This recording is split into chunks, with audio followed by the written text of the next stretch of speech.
All of you. और आज है 25 मई 2020 और आज दैनिक जागरण न्यूज़पेपर का जो टॉपिक दिया गया है वो है झूठ फरेब का पर्दाफाश करता सत्य। सत्य सर्वकालिक सार्वभौम सत्ता है। इस पर काल गति का प्रभाव नहीं पड़ता। घटनाएं घटकर भूतकाल में समाती रहती है। घटनाओं का यथातथ्य विवरण इतिहास कहा जाता है। इतिहास का अर्थ है ऐसा हुआ था, जो हो चुका है हम उसे बदल नहीं सकते। इतिहास वस्तुतः भूत सत्य है। अपने स्वार्थ में इतिहास बदलने की कोशिशें झूठ का पुलिंदा बनाती हैं। तब सत्य बारंबार प्रकट होकर झूठ का पर्दाफाश करता है। श्री राम प्राचीन इतिहास के महानायक है। अयोध्या उत्तर वैदिक काल के साहित्य में भी। अर्थवेद में 8 चक्र 9 द्वारा वाली देवपुरी अयोध्या है। यहाँ दशरथ नंदन श्रीराम का जन्म हुआ था। इसी स्थल पर श्रीराम जन्मभूमि मंदिर था। 1528 में विदेशी हमलावर बाबर के सिप हलसार मीर बाकी ने मंदिर गिराकर बाबरी मस्जिद बनाई। तमाम विवाद हुए, मुकदमे चले। सर्वोच्च न्यायपीठ ने बीते वर्ष यहाँ श्री राम मंदिर निर्माण के आदेश दिए। यहाँ समतिकरण का काम जारी है। यहाँ फिर से तमाम देव मूर्तियों और प्राचीन मंदिर के अवशेष मिले हैं। इलाहाबाद हाईकोर्ट के आदेशानुसार खुदाई कराने वाले भारतीय पुरातत्व सर्वेक्षण के पूर्व अतिरिक्त महानिदेशक बी आर मनी ने कहा कि ये मूर्तियाँ पुरातात्विक साक्ष्य हैं। इनसे उनकी रिपोर्ट को बल मिला। अदालती आदेश की फिर से पुष्टि भी हुई, पर ताज़ा सामग्री से पुरानी बहस नए रूप में चल निकली है। वामपंथी इतिहासकारों के लिए यह अशुभ घड़ी है। रोमिला थापर, अलीगढ़ मुस्लिम विश्वविद्यालय के प्रोफेसर इरफान हबीब, डीएम झा आदि की मान्यताएं लगातार खारिज हो रही है। रोमिला का मत था कि अयोध्या में श्री राम की जन्मभूमि स्थित किया जाना असंभव है। झा के अनुसार इतिहास को आस्था के अनुसार नहीं लिखा जा सकता। हबीब ने अन्य ऐसी बातों के साथ एएसआई की रिपोर्ट को भी एक तरफा बताया था। इस रिपोर्ट में लगभग 3000 वर्ष ईसा पूर्व के तथ्य थे। रिपोर्ट के अनुसार एक गोलाकार मंदिर 10वीं सदी का था। एक अन्य मंदिर और खंभों के अवशेष का भी उल्लेख था। मंदिर 1500 ईस्वी तक था। आगे 1528 में बाबरी मस्जिद का इतिहास है। फैजाबाद सेटलमेंट रिपोर्ट 1880 भी मंदिर की जगह मस्जिद निर्माण के तथ्य बताती है। बाराबंकी डिस्ट्रिक्ट गेस्टियार 1902 में जन्मस्थान राम मंदिर को गिराकर मस्जिद बनाने का वर्णन है। यही बात फैजाबाद डिस्ट्रिक्ट गेस्टियार 1905 में भी कही गई। लेकिन भारत के वास्तविक इतिहास सबोध के विरोधी वामपंथी इतिहासकारों के लिए एएसआई के निष्कर्ष एक तरफा रहे। उनके तर्क व्यर्थ हो चुके हैं। उनसे माफ़ी मांगने की अपीलें हो रही हैं। कायदे से उन्हें सुप्रीम कोर्ट के ऐतिहासिक फैसले के बाद ही अपनी राय बदल लेनी चाहिए थी।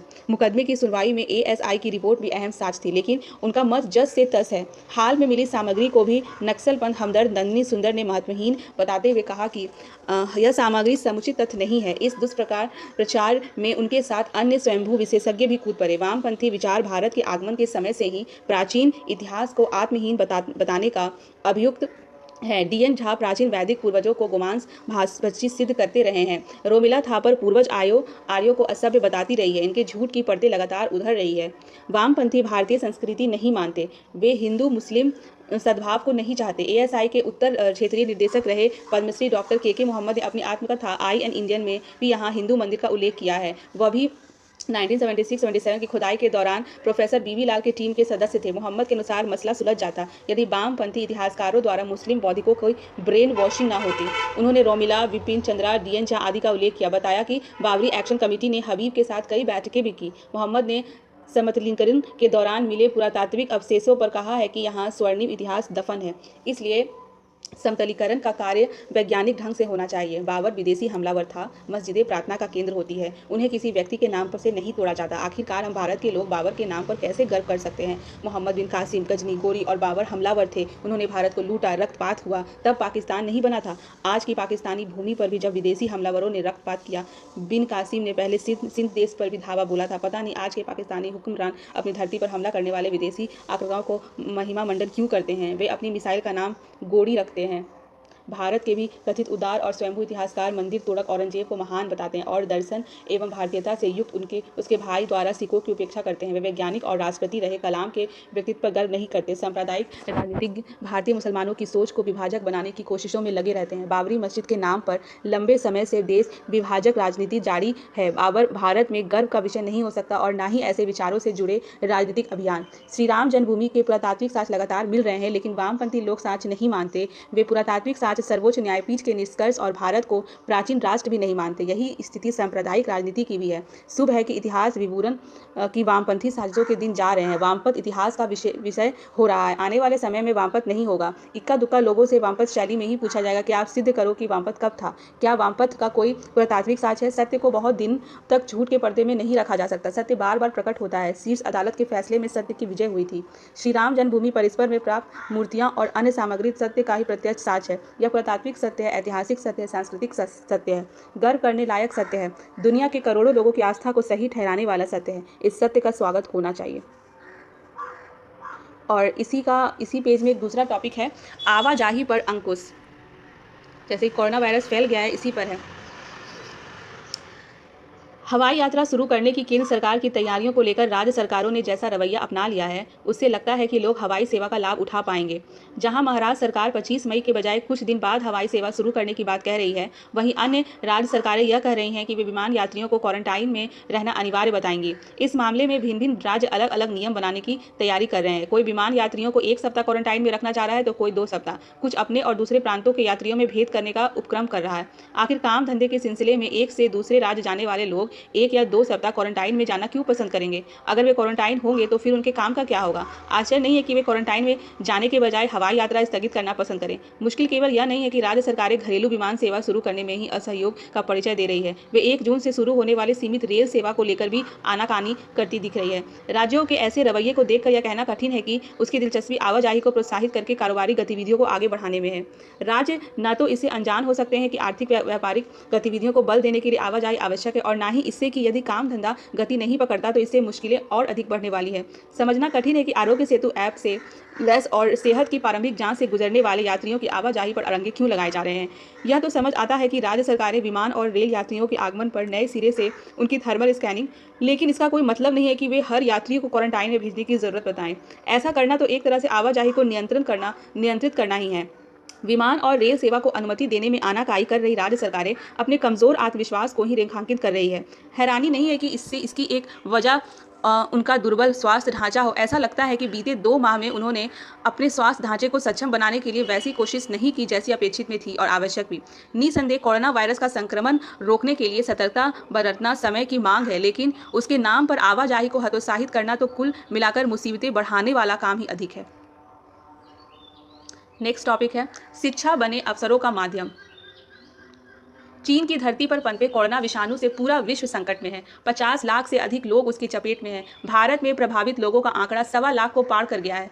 कोरोना वायरस से उपजी महामारी कोविड-19 ने आर्थिक एवं शिक्षा के क्षेत्र में सबसे अधिक प्रभावित हुए हैं। देश के लोगों की भौतिक आवश्यकताओं की पूर्ति हेतु अर्थ के बिना काम नहीं चल सकता। इस अर्थ का देश में अभाव एवं अति प्रभाव ही न हो, यह कार्य बिना शिक्षा के संभव नहीं। पिछले 2-2.5 माह से अधिक समय से देश के सभी शैक्षणिक संस्थान ठप हैं।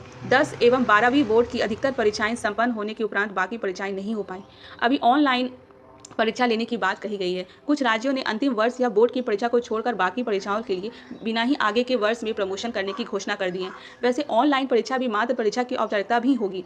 महामारी के प्रकोप के चलते विश्वविद्यालय में शोध अनुसंधान कार्य बंद है। छात्रों के व्यक्तित्व के समग्र विकास हेतु चलने वाली खेल, सांस्कृतिक गतिविधियां, कला संबंधी कार्यक्रम आदि भी रुके हुए हैं। कोरोना का यह संकट जल्दी समाप्त होने वाला नहीं है। विश्व में यह मत बन रहा है कि कोरोना भी चलेगा और जिंदगी भी। जहां चुनौती होती है वहां अवसर भी होते हैं, जहां समस्या होती है वहां उसके समाधान भी निहित होते हैं।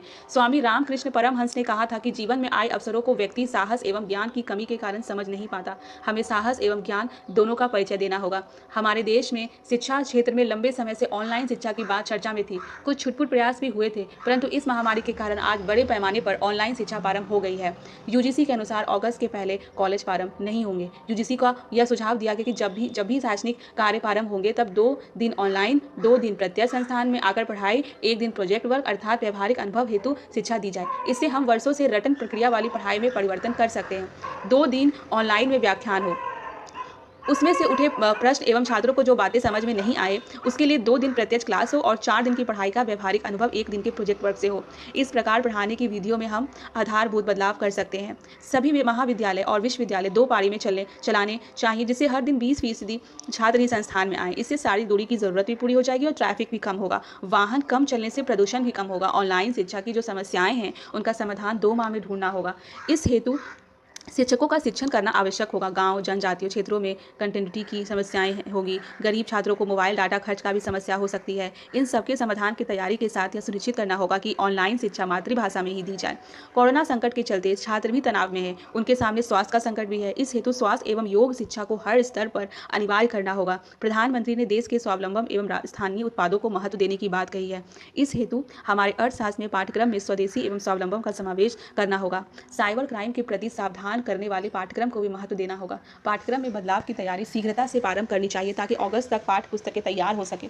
वर्तमान पाठ्यक्रमों में व्यापक बदलाव आवश्यक है। पहली बात तो हर विषय के अनुसार कौशल शिक्षा के पाठ्यक्रम होने चाहिए। दूसरी बात, राष्ट्रीय, सामाजिक एवं क्षेत्रीय आवश्यकताओं को ध्यान में रखकर पाठ्यक्रम तैयार किए जाएं। जैसे कुछ IIT एवं अन्य शैक्षणिक संस्थानों ने छोटे आकार के वेंटिलेटर, हैंड सैनिटाइजर, संक्रमितों की पहचान करने वाले रोबोट, मास्क आदि बनाकर दिए हैं। वैसे ही अन्य संस्थान भी ऐसा काम करें। इससे संबंधित पाठ्यक्रम पर विचार करना होगा। स्वावलंबन एवं स्वदेशी का महत्वपूर्ण आधार शोध अनुसंधान है। फिलहाल अमेरिका सहित कई देशों के विश्वविद्यालयों में ही प्रमुख शोध होते हैं। आज अवसर है हम अपने संस्थानों की ऐसी दिशा प्रदान करें कि वहाँ भी महत्वपूर्ण और अंतर्राष्ट्रीय अहमियत वाले शोध हो सके। ऑनलाइन शिक्षा हेतु आज भी हम विदेशी ऐप पर निर्भर हैं। क्या भारत के IIT जैसे संस्थानों द्वारा भारतीय ऐप नहीं बनाए जा सकते? कोविड-19 महामारी के इलाज हेतु जैसे हमने अमेरिका सहित अनेक देशों को दवाएं उपलब्ध कराएं, वैसे ही हमारे महाविद्यालयों, विश्वविद्यालयों और उद्योगों के माध्यम से मास्क का व्यापक उत्पादन करके पूरे विश्व में निर्यात किया जा सकता है। गुणवत्ता युक्त स्वदेशी सैनिटाइजर बनाने का केंद्र हमारे साइंस कॉलेज और विश्वविद्यालयों के विज्ञान भवन क्यों नहीं हो सकते? स्वदेशी एवं स्वावलंबन मात्र स्वदेशी वस्तुओं तक सीमित नहीं है। स्वदेशी का भाव एवं स्वाभिमान जगाने हेतु इसकी आवश्यकता निश्चित है। भारत को स्वावलंबी, समर्थ एवं शक्तिशाली राष्ट्र बनाना है और इसका आधार शिक्षा ही हो सकती है। कोविड-19 महामारी से शिक्षा के समक्ष व्यापक चुनौतियां पेश कर दी हैं, परंतु इस समय इन चुनौतियों को अवसर में बदलने पर ध्यान देना चाहिए। वर्तमान शिक्षा में आधारभूत बदलाव करके ही हम चुनौतियों को आसानी से अवसर में बदल सकते हैं। धन्यवाद।